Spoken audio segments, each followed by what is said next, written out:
Hello guys, welcome back to our YouTube channel. तो देखिए, मैं आपका दोस्त अभय आज आप लोगों के साथ लेकर आया हूँ वीडियो, जिसमें आज हम देखने वाले हैं जो भी दिल्ली यूनिवर्सिटी के स्टूडेंट हैं जिनके भी पास बिजनेस इकोनॉमिक्स का सब्जेक्ट है, उन सभी के लिए वीडियो होने वाली है, जिसके अंदर मैं आपको करवाने वाला हूँ इसकी यूनिट नंबर 3 की एक वन शॉट रिवीजन, जिसमें मैं आपको पूरी यूनिट को एक ही वीडियो के अंदर कवर करवा दूंगा। जिन नोट्स में से मैं आपको ये वीडियो कवर करवाने वाला हूँ वो सारे पेड नोट्स हैं। अगर आपको परचेज करने हैं तो आप मेरे को व्हाट्सअप या टेलीग्राम पर डीएम कर सकते हैं। तो चलिए बिना देर के शुरू करते हैं हम अपनी आज की सबसे वीडियो। पहले देखेंगे कि हमारे एग्जाम में कौन-कौन से सिलेबस में टॉपिक दिए गए हैं जो हमें कवर करने हैं इस यूनिट के अंदर। पहला है production function, TP, AP and MP. Next है law of variable proportion, isoquant property, optimal combination of resources, expansion path and return to scale, cost, different cost concept, derivation of short run and long term cost curve, economies and diseconomies of scale. इतनी चीजें cover करनी है हमें इस unit के अंदर। अब पहला है प्रोडक्शन फंक्शन। तो a production function is in economics describe the relationship between input and output of goods और services produced by a firm. Production function क्या बताता है कि एक फर्म जो है वो कितने इनपुट ले रही है और कितना आउटपुट दे रही है, उस फंक्शन को हम कहते हैं production function. It shows how much output can be produced by using different combination of input. अलग अलग इनपुट के कॉम्बिनेशंस का यूज करके हम कितना आउटपुट प्रोड्यूस कर रहे हैं वो चीज आपकी इसी के अंदर आती है। अब इनपुट में आपकी किस किस चीज की बात होती है? लेबर की, कैपिटल की, लैंड की एंड रॉ मटेरियल की। कितना इनपुट लेकर हम आउटपुट जो प्रोड्यूस होगा वो कितना होगा, इस चीज की रिलेशनशिप को किसकी मदद से? प्रोडक्शन फंक्शन की मदद से शो करा जाता है। अब देखिए, जो आपका ग्राफ होता है प्रोडक्शन फंक्शन का कुछ इस तरीके से होता है। वाई एक्सिस पर आपका आउटपुट आता है, एक्स एक्सिस पर आपकी लेबर आती है। ये आपका प्रोडक्शन फंक्शन होता है जिसे हम Q is equal to F L comma C से डिनोट करते हैं। मतलब Q मतलब प्रोडक्शन फंक्शन, फंक्शन किसका? लेबर एंड कैपिटल का। कंपोनेंट क्या क्या होते हैं प्रोडक्शन फंक्शन के? पहला आता है इनपुट, जिसे हम फैक्टर ऑफ प्रोडक्शन भी कहते हैं। इनपुट में पहला आता है labour, the amount of work done by employ की। एम्प्लॉय में एल से डिनोट करते हैं लेबर को कि एम्प्लॉय ने कितना काम करा है। कैपिटल के से डिनोट करते हैं physical assets like machinery, building, tools etcetera आ जाते हैं। फिर आता है लैंड, जिसे हम एन से डिनोट करते हैं natural resources used in production आ जाते हैं। Next entrepreneurship, the initiative and risk taking ability of business owner. Business owner की जो इनिशिएटिव और रिस्क लेने की एबिलिटी होती है वो आ जाती है।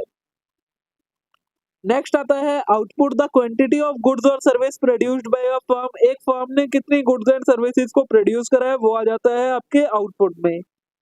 कैरेक्टरिस्टिक क्या क्या होती हैं और यूज क्या क्या होते हैं प्रोडक्शन फंक्शन के? फर्स्ट आता है मार्जिनल प्रोडक्टिविटी। तो determine how much additional output is produced by adding one more unit of input. Input की एक यूनिट को बढ़ा के हम कितना एडिशनल आउटपुट प्रोड्यूस कर सकते हैं, ये हम डिटरमाइन कर सकते हैं इसकी मदद से। नेक्स्ट है रिटर्न टू स्केल। तो describe how output change with proportional change in input. Input में चेंज आने की वजह से आउटपुट में क्या चेंज आता है उसे डिस्क्राइब करता है ये। Isoquant curve showing combination of input that yield the same level of output. ये कर्व ये बताता है इनपुट का वो क्या क्या कॉम्बिनेशन होगा जो सेम लेवल ऑफ आउटपुट हमें प्रोवाइड करेगा। नेक्स्ट है economies and diseconomies of scale. तो रिफ्लेक्ट एफिशिएंसी गेन और loss as output increase. Output बढ़ने से हमारी एफिशिएंसी में गेन होगा या लॉस होगा, ये चीज भी ये हमें हमारी जानने में मदद करता है। इंपॉर्टेंस क्या होती है प्रोडक्शन फंक्शन की? पहला आता है ऑप्टिमाइजेशन। तो determine the most efficient combination of input. Input का एक एफिशिएंट कॉम्बिनेशन क्या होगा ये जानने में मदद करता है। डिसीजन मेकिंग, इन्फॉर्मिंग डिसीजन और resource allocation, capacity planning and pricing. Resource allocation, capacity planning और प्राइसिंग में क्या डिसीजन लेना है वो डिसीजन लेने में हेल्प करता है। नेक्स्ट आता है economic growth, understanding factor influencing productivity growth and technological progress. उन फैक्टर्स को समझने में मदद करता है जो प्रोडक्टिविटी ग्रोथ और टेक्नोलॉजिकल प्रोग्रेस में हेल्प करते हैं।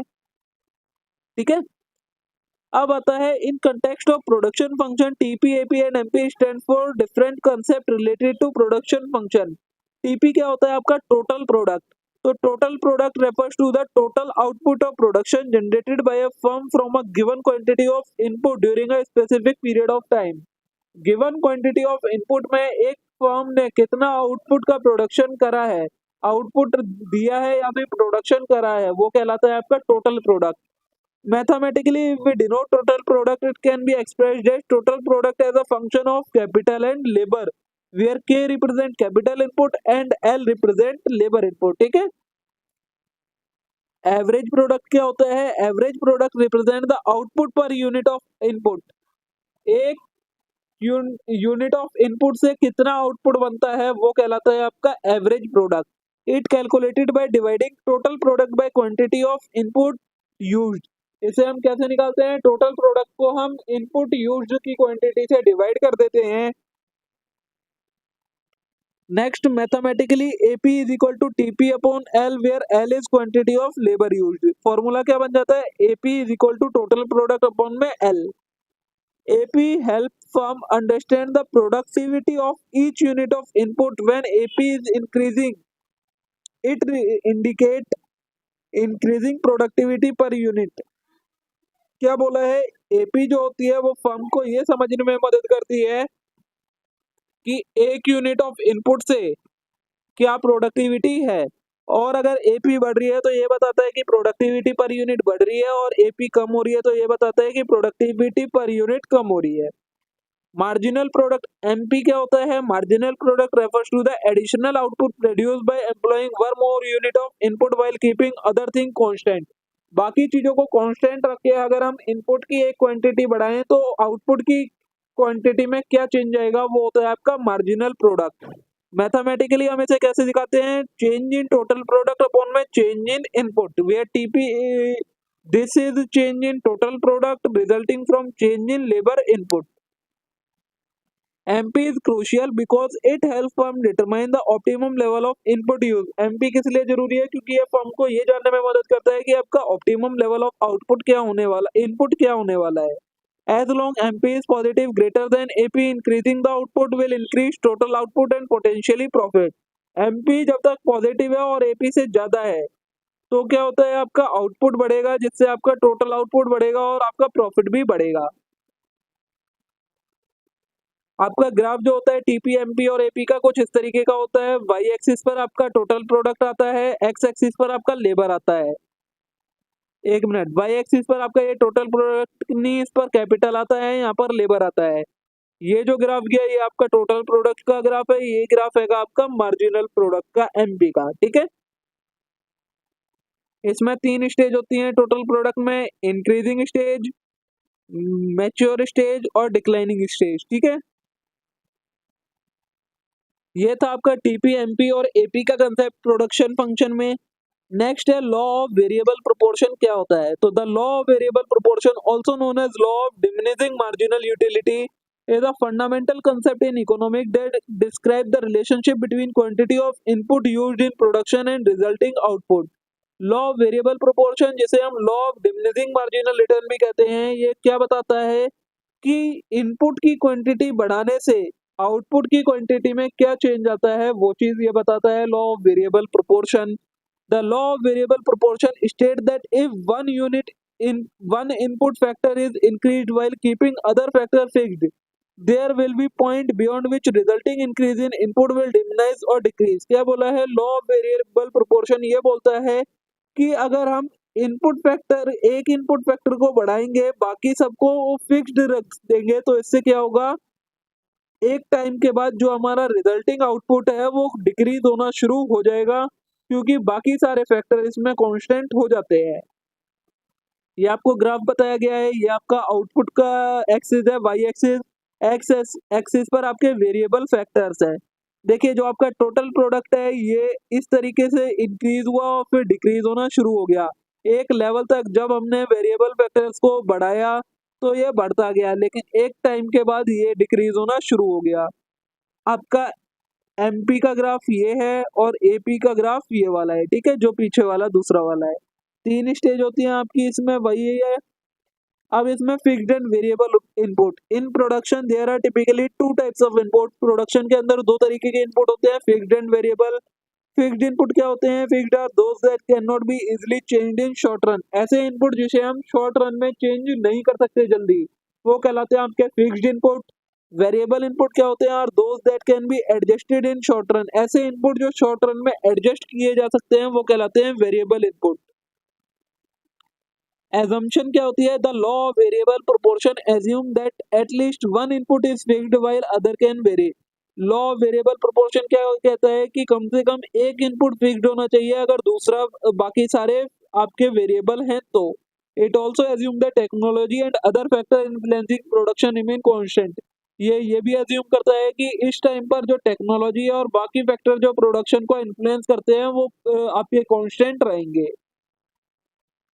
अब तो marginal product and total product, तो the total product produced with given combination of output, ये बता ही चुका हूं मैं मार्जिनल प्रोडक्ट क्या होता है और टोटल प्रोडक्ट क्या होता है। कि टोटल गिवन आउट इनपुट में आपने कितना आउटपुट प्रोड्यूस किया उसका जो टोटल होता है वो आता है आपका टोटल प्रोडक्ट में।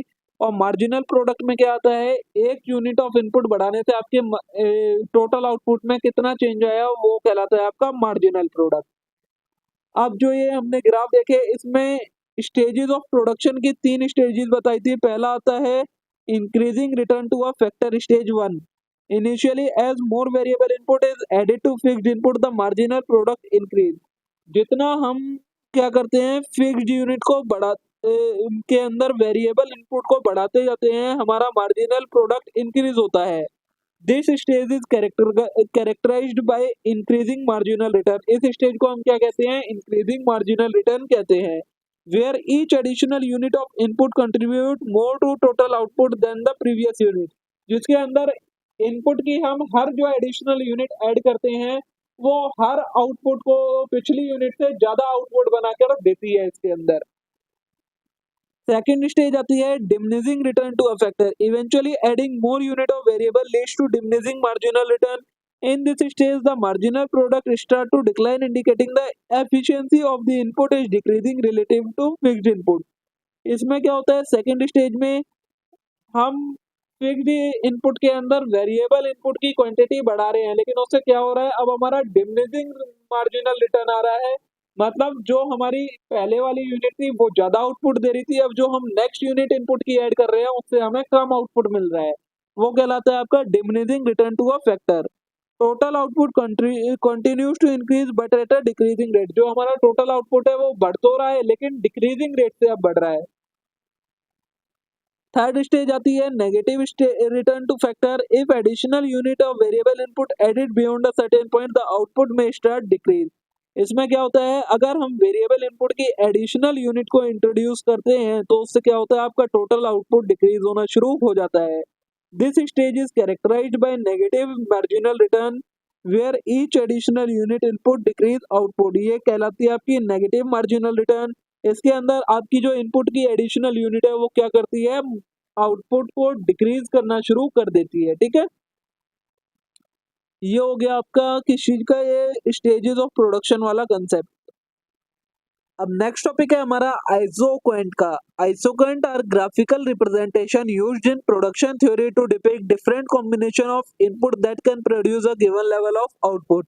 आइसोक्वेंट कर्व क्या होता है? ये हमें अलग अलग कॉम्बिनेशन बताता है इनपुट के जिससे हम same level of output produce कर सकते हैं। इसका ग्राफ कुछ इस तरीके से होता है। एक एक्सिस पर लेबर इनपुट आ गया, एक एक्सिस पर कैपिटल इनपुट आ गया। ये आपका ग्राफ बन गया। अब जो ये अलग अलग पॉइंट आएंगे जितने भी इस ग्राफ पर, ये वो कॉम्बिनेशन होगा लेबर और कैपिटल का जिस पर आप same level of output produce कर पाएंगे। प्रॉपर्टीज क्या क्या होती है आइसोक्वेंट कर्व की? पहला होता है डाउनवर्ड स्लोपिंग। तो isoquant slope downward from left to right, indicating that more of one input is used, less of another input is needed to produce the same level of output. जो ये isoquant curve होता है ये downward sloping होता है, left से right की तरफ डाउनवर्ड स्लोप हो रहा होता है, जो कि क्या बताता है कि एक इनपुट को अगर आप बढ़ाओगे तो दूसरा इनपुट कम होगा जिससे हम same level of output produce कर पाएंगे। This reflect the principle of substitution between input. ये क्या कहलाता है? इफेक्ट आपका सब्सटीट्यूशन इफेक्ट बिटवीन इनपुट। मतलब एक इनपुट को अगर हमें बढ़ाना है तो दूसरे को कम करना पड़ेगा। नेक्स्ट है कॉन्वेक्स टू ओरिजिन होता है, तो isoquant are typically convex to origin. This curvature indicate that input are not perfect substitute for each other, rather they are diminishing marginal return to each input। Convex to origin होता है मतलब ये origin की तरफ अंदर झुका हुआ होता है। इसका मतलब क्या होता है कि जो इनपुट है वो एक दूसरे के परफेक्ट सब्स्टिट्यूट नहीं है। अगर परफेक्ट सब्स्टिट्यूट होंगे तो आपकी ये डाउनवर्ड स्लोपिंग सीधी लाइन हो जाएगी। ये कर्व्ड होती है मतलब ये परफेक्ट सब्स्टिट्यूट नहीं है, एक दूसरे का डिमिनिशिंग मार्जिनल रिटर्न की तरह एक तरीके से काम करते हैं। नेक्स्ट है जो आइसोकोएंट कर्व होते हैं वो नॉन इंटरसेक्टिंग होते हैं, मतलब isoquant for different level of output do not intersect. Each isoquant reflect a specific level of output and higher isoquant represent higher level of output. क्या बोला है, जो आइसोकोएंट कर्व होते हैं वो कभी भी एक दूसरे को इंटरसेक्ट नहीं करेंगे, क्योंकि हर लेवल पर हर कर्व का मतलब यही होता है एक अलग लेवल ऑफ आउटपुट, और जितना हायर आइसोकोएंट कर्व होगा उतना ही ज्यादा आपका हायर लेवल ऑफ आउटपुट रहेगा। नेक्स्ट है डेंसिटी, तो isoquant that are closer to origin represent lower level of output while further from the origin represent higher level of output. वही बोला है, आइसोकोएंट अगर जितना ओरिजिन के पास होगा उतना लोअर लेवल ऑफ आउटपुट रहेगा, और जितना ओरिजिन से दूर होगा उतना हायर लेवल ऑफ आउटपुट आपका आइसोकोएंट का होने वाला है। ठीक है, नेक्स्ट टॉपिक है अब हमारा optimal combination of resources. So the optimal combination of resources input is determined where isoquant is tangent to isocost line. These points indicate the most cost effective way to produce a given level of output considering the price of input। Optimum combination of resources का point कौन सा होता है, वो point जहां पर जो आपका आइसोकोंट होता है वो आइसोकॉस्ट लाइन के साथ टेंजेंट होता है। जिस पॉइंट पर वो टेंजेंट होगा वो उस लेवल पर आपका जो आउटपुट होता है उसकी कॉस्ट मोस्ट इफेक्टिव कॉस्ट में आती है। ठीक है, नेक्स्ट आता है हमारा टॉपिक एक्सपेंशन पैथ क्या होता है। तो the expansion path shows the optimal combination of input chosen by a firm as it expand output and increase production. Input के कॉम्बिनेशन का वो लेवल जो फर्म ने चूज करा है जिसकी वजह से उसका आउटपुट एक्सपेंड हो जाता है और प्रोडक्शन बढ़ जाता है। It is derived by connecting point of tangency between successive isoquant and isocost line. ये किससे ड्राइव होता है, जो सक्सीसिव आइसोकोएंट होता है और जो आइसोकोएंट कॉस्ट लाइन होती है वो जहां पर एक दूसरे से टेंजेंट होते हैं उससे सक्सीडिंग पॉइंट होता है वो आपका एक्सपेंशन पाथ कहलाता है। The slope of expansion path reflect the marginal rate of technical substitution. जो एक्सपेंशन पैथ का स्लोप होता है वो आपका MRTS कहलाता है, which measure the rate at which one input can be substituted for another while keeping output constant. ये क्या जो MRTS क्या होता है वो क्या मेजर करता है, वो रेट जिससे इनपुट को आप सब्स्टिट्यूट कर सकते हैं दूसरे के साथ जो बट आपका जो आउटपुट निकल कर आए वो सेम आए, वो कहलाता है आपका MRTS। नेक्स्ट टॉपिक आएगा रिटर्न टू स्केल का। तो return to scale refers to how output change when all input are increased proportionally.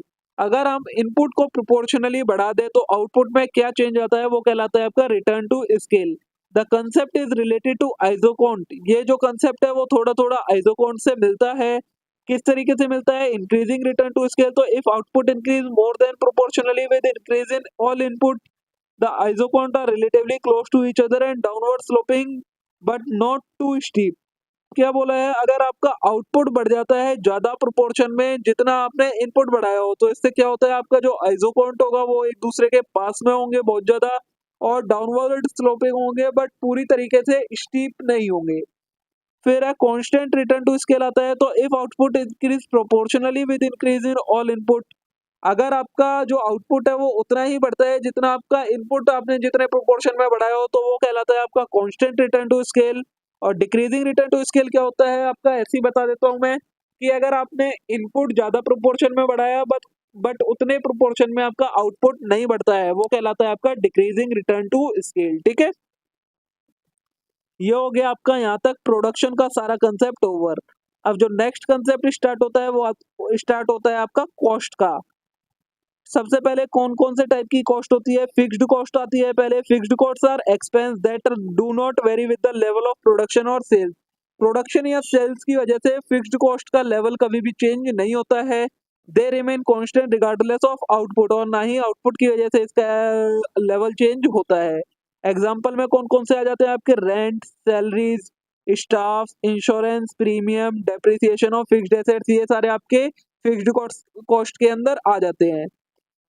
Variable cost क्या होती है आपकी, variable cost are expense that change in direct proportion to level of production और sales. Production और sales में बढ़ने की वजह से डायरेक्ट वेरिएबल कॉस्ट में जो है वो चेंज हो जाती है उसी प्रोपोर्शन में, वो कहलाती है आपकी variable cost. As output increase variable cost increase, as output decrease variable cost decrease. अगर आपका आउटपुट बढ़ेगा तो वेरिएबल कॉस्ट भी बढ़ जाएगी, आउटपुट कम होगा तो आपका वेरिएबल कॉस्ट भी कम हो जाएगी। इसके अंदर आपका क्या क्या आ जाता है, raw material, direct labour, utilities, ये सारी चीजें आपकी इसके अंदर आ जाती है। नेक्स्ट आता है आपका टोटल कॉस्ट। टोटल कॉस्ट क्या होता है, आपकी variable cost plus fixed cost का जो सम होता है वो आपका टोटल कॉस्ट कहलाता है। एवरेज कॉस्ट या एवरेज टोटल कॉस्ट क्या होती है, जब आप टोटल कॉस्ट को number of unit output produce से या नंबर ऑफ यूनिट प्रोड्यूस से डिवाइड कर देते हैं तो आपकी एवरेज कॉस्ट निकल कर आ जाती है। एवरेज फिक्स्ड कॉस्ट क्या होती है, जो आपकी टोटल फिक्स्ड कॉस्ट होती है उसे जब आप नंबर ऑफ आउटपुट से डिवाइड कर देते हैं तो आपकी एवरेज फिक्स्ड कॉस्ट निकल के आ जाती है। ये आपको नाम से ही क्लियर होगा, मैं आपको डायरेक्ट एक्सप्लेन कर दे रहा हूँ, आप पढ़ लीजिएगा इसे एक बार, ठीक है। एवरेज वेरिएबल कॉस्ट क्या होती है, जो आपकी टोटल वेरिएबल कॉस्ट है उसे आप क्वांटिटी ऑफ आउटपुट से डिवाइड कर देंगे तो आपकी एवरेज वेरिएबल कॉस्ट निकल के आ जाएगी। मार्जिनल कॉस्ट क्या होती है, additional cost incurred by producing one more unit of output. Output की एक एक्स्ट्रा यूनिट बनाने के लिए आपको कितनी एडिशनल कॉस्ट लगती है वो कहलाती है आपकी मार्जिनल कॉस्ट।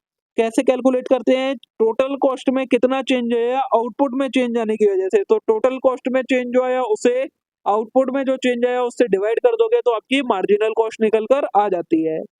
एक्सप्लिसिट कॉस्ट क्या होती है, explicit cost are tangible out of pocket expense paid to outsider। ऐसी कॉस्ट जो आप आउटसाइडर को कैश में पे करते हैं, आउट ऑफ पॉकेट पे करते हैं, वो कहलाती है आपकी एक्सप्लिसिट कॉस्ट।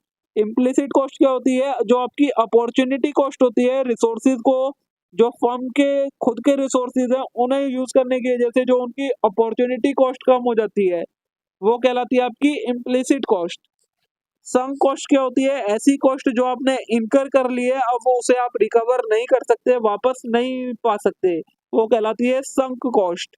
इकोनॉमिक कॉस्ट क्या होती है, एक्सप्लिसिट और इम्प्लिसिट दोनों कॉस्ट को मिलाकर बन जाती है आपकी इकोनॉमिक कॉस्ट, ठीक है। नेक्स्ट आता है हमारा शॉर्ट रन कर्व्स। तो in short run some factor of production are fixed while other are variable. Short run में क्या होता है आपका, कुछ फैक्टर फिक्स्ड होते हैं बाकी सारे वेरिएबल होते हैं।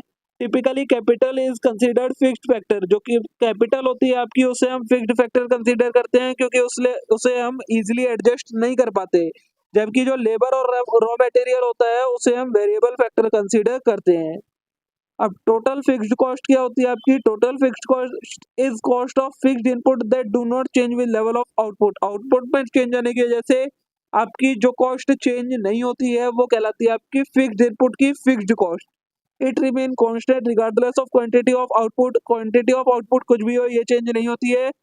टोटल फिक्स्ड कॉस्ट को हम फिक्स्ड कॉस्ट के इक्वल भी लिख देते हैं। टोटल वेरिएबल कॉस्ट क्या होती है, आपके जो वेरिएबल इनपुट है उनकी जो कॉस्ट होती है at with level of output वो कहलाती है आपकी वेरिएबल कॉस्ट। एज अगर आपका आउटपुट बढ़ता है तो आपकी वेरिएबल कॉस्ट भी बढ़ जाती है और अगर आउटपुट कम होता है तो वेरिएबल कॉस्ट भी कम हो जाती है। इसे हम डिनोट करते हैं टीवीसी से, और टीवीसी हमारी वेरिएबल कॉस्ट के इक्वल होती है। टोटल कॉस्ट क्या होती है आपकी, टोटल कॉस्ट में आपकी total variable cost plus total fixed cost दोनों आ जाती है, जिसे हम डिनोट किससे कर देते हैं, एफसी प्लस वीसी से भी डिनोट कर देते हैं। सारी ये कॉस्ट वही है जो मैं ऊपर आपको पढ़ा चुका हूँ। एवरेज फिक्स्ड कॉस्ट कैसे निकालते हैं, जो आपकी टोटल फिक्स्ड कॉस्ट होती है उसे आप नंबर ऑफ आउटपुट से डिवाइड कर दें, आपकी एवरेज फिक्स्ड कॉस्ट आ जाती है। एवरेज वेरिएबल कॉस्ट कैसे आती है, टोटल वेरिएबल कॉस्ट को क्वांटिटी से डिवाइड कर दे, एवरेज वेरिएबल कॉस्ट आ जाती है। एवरेज टोटल कॉस्ट कैसे आती है, average variable cost plus average fixed cost को ऐड कर दे आप तो आपकी एवरेज टोटल कॉस्ट निकल कर आ जाती है। मार्जिनल कॉस्ट भी हम कर चुके हैं कि एडिशनल कॉस्ट, आपको एक एडिशनल यूनिट ऑफ आउटपुट बनाने के लिए कितनी एडिशनल इनपुट की कॉस्ट लगती है वो कहलाती है आपकी मार्जिनल कॉस्ट। कैसे निकालते हैं, change in total cost divided by change in output, ठीक है। ये था आपका शॉर्ट रन कर्व्स के बारे में। ये आपका शॉर्ट रन का ग्राफ होता है, वाई एक्सिस पर कॉस्ट, एक्स एक्सिस पर आउटपुट। ये सारे आपका जो एवरेज फिक्स्ड कॉस्ट का होता है कर्व, ये आपका मार्जिनल कॉस्ट, ये एवरेज वेरिएबल कॉस्ट और ये आपका एवरेज टोटल कॉस्ट, ये कहलाता है आपका short run average and marginal cost curve.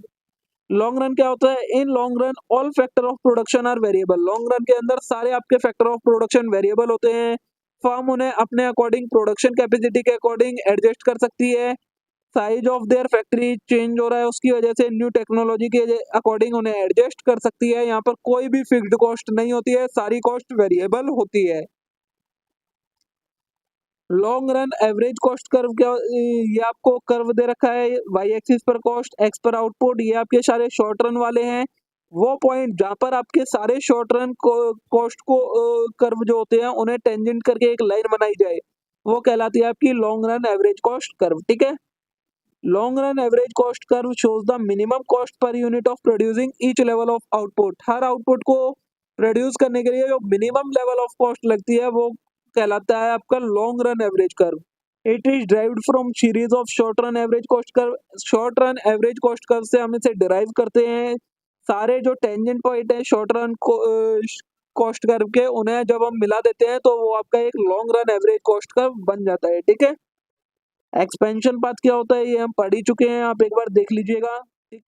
अब देखिए जो नेक्स्ट कंसेप्ट है हमारा वो है इकोनॉमीज ऑफ स्केल और डिस इकोनॉमीज ऑफ स्केल। ये कंसेप्ट हम पहले भी पढ़ रखा है, हमने पिछले सेमेस्टर्स में हमने कवर करा हुआ है, इसलिए मैं आपको इसका सिर्फ ऊपर ऊपर से मेन मेन पॉइंट समझा दूंगा। इसे पूरा रीड आप लोग खुद कर लीजिएगा। ठीक है।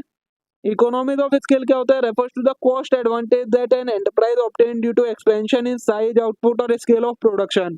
अपने साइज बढ़ाने की वजह से, अपने आउटपुट बढ़ाने की वजह से और स्केल ऑफ प्रोडक्शन बढ़ाने की वजह से जो एक एंटरप्राइजेस को एडवांटेज मिलता है, उसकी जो कॉस्ट कम हो जाती है, उस चीज को कहा जाता है economies of scale. As firm increase its scale of production it often experience. जब एक कंपनी अपना स्केल ऑफ प्रोडक्शन बढ़ाती है तो उसे क्या क्या फायदे मिलते हैं? पहला आता है टेक्निकल इकोनॉमीज। इसमें क्या आता है? इंडिविजिबिलिटी आ जाती है, स्पेशलाइजेशन आ जाता है, लेबर में डिवीजन ऑफ लेबर हो जाता है और टेक्नोलॉजी का भी एडवांटेज मिल जाता है। ठीक है। मैनेजरल इकोनॉमी क्या मिलती है? मैनेजमेंट में स्पेशलाइजेशन आ जाता है, बेटर प्लानिंग होने लगती है। फाइनेंशियल इकोनॉमी क्या मिलती है? कैपिटल की कॉस्ट होती है वो कम हो जाती है, डाइवर्सिफिकेशन जो होता है उसका रिस्क कम हो जाता है। मार्केटिंग इकोनॉमीज में क्या मिलता है? बल्क बाइंग होती है और एडवर्टाइजिंग की एफिशिएंसी बढ़ जाती है। ये सारी इकोनॉमीज ऑफ स्केल होती है जब एक फर्म का प्रोडक्शन बढ़ता है। डिस इकोनॉमीज ऑफ स्केल क्या होता है? प्रोडक्शन बढ़ाने की वजह से आपका जो कॉस्ट में इंक्रीमेंट हो जाता है उसे कहा जाता है डिस इकोनॉमीज ऑफ स्केल। ये किस वजह से होता है? कोऑर्डिनेशन इशू की वजह से होता है, कॉम्प्लेक्सिटीज बढ़ जाती हैं, इसकी वजह से डिस इकोनॉमीज आ जाती है। कंट्रोल खत्म हो जाता है एक तरीके से लेवल बढ़ने की वजह से, इसलिए डिस इकोनॉमीज आ जाती है। ब्यूरोक्रेसी बढ़ जाती है, कॉस्ट ऑफ कैपिटल हाई हो जाती है, ओवरहेड कॉस्ट बढ़ जाती है, फोकस कम हो पाता है और जो कस्टमर रिलेशनशिप है वो कम हो जाती है। इस वजह से क्या होता है? आपकी डिस इकोनॉमीज ऑफ स्केल बढ़ जाती है। ठीक है। तो यही कंसेप्ट था आपका economies and diseconomies of scale का, और इसी के साथ यहाँ पर हमारी ये यूनिट कंप्लीट हो जाती है। होप सो आप सभी के लिए वीडियो यूजफुल रही होगी। वीडियो अच्छी लगी हो वीडियो को लाइक करना मत भूलेगा, चैनल को जरूर सब्सक्राइब कर लेना इस टाइप के और कंटेंट के लिए। अब हम मिलते हैं नेक्स्ट वीडियो में। Thank you.